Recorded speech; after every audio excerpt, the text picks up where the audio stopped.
oksijensiz bir şekilde bırakılıp yeryüzünün korsan veled-i zinası olan Amerika'nın ve İngiltere'nin gayrimeşru çocuğu olan şöyle İsrail'e buradan bir ses gönderelim mi? Tekbir! Hamas'a selam, direnişe devam! Hamas'a selam, direnişe devam! Hamas'a selam, direnişe devam! İntikam, düşeriz, kanakan, intikam, intikam! Din Kassam'ın yiğit evlatlarını Urfa'dan selamlıyoruz. Tekbir! Hamas'a selam, direnişe devam! Hamas'a selam, direnişe devam! Hamas'a selam, direnişe devam! Hepimiz şahit oluyoruz. Biz yaşarken bir şehir 48 gündür bombalanıyor. Gazze'de küçücük çocuklar katlediliyor. Camiler, hastaneler, sokaklar, çarşılar yerle bir ediliyor. Tarihin görmüş olduğu, son 100 yılın görmüş olduğu en büyük katliamlardan biri gerçekleşiyor. Küçücük çocuklar, küçücük bebekler, katil, Siyonist, İsrail askerlerinin bombalarıyla parçalanarak can veriyorlar. Yağmur yerine bombalar yağıyor. Bütün dünya televizyonların canlı yayınlarında binaların karton gibi yıkılışını seyrediyor. Anaların feryadı, babaların haykırışlarına kulaklar tıkanmış, duymamazlıktan geliniyor.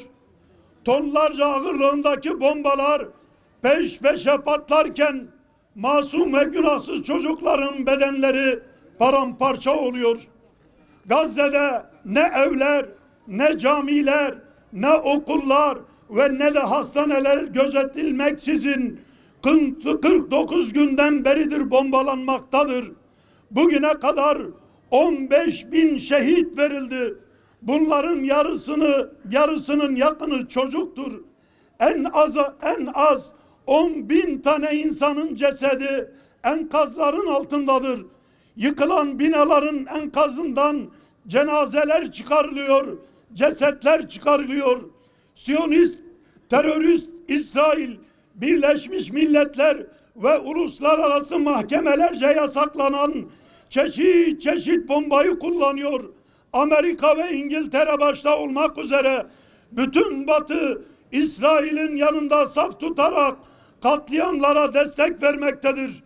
Kahrolsun İsrail! Kahrolsun İsrail! Kahrolsun İsrail! Kahrolsun İsrail! Müslüman ülkeler ve her çeşit yaptıkları gibi işi kınamakla geçiştirmektedirler. Ne yazık ki Sosyalist Filistin Kurtuluş Örgütü ve Kukla Başkanı Mahmud Abbas İsrail katliamlarına sessiz kalmaktadır. Kalbinde birazcık merhamet olan herkese sesleniyoruz ve diyoruz ki Siyonist katil İsrail terör örgütü kınamalardan, diplomasiden, konuşmalardan, insanlıklardan anlamaz. O sadece ve sadece güç ve paradan anlamaktadır. Tekbir!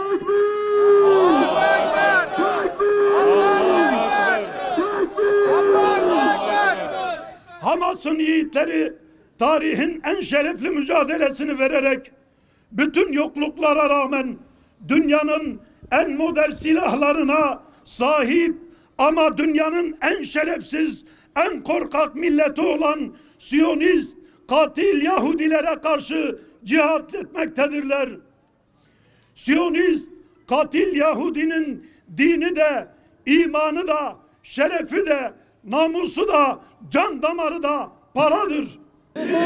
İntikamına memur et! İntikamına memur et! Tekbir! Allah!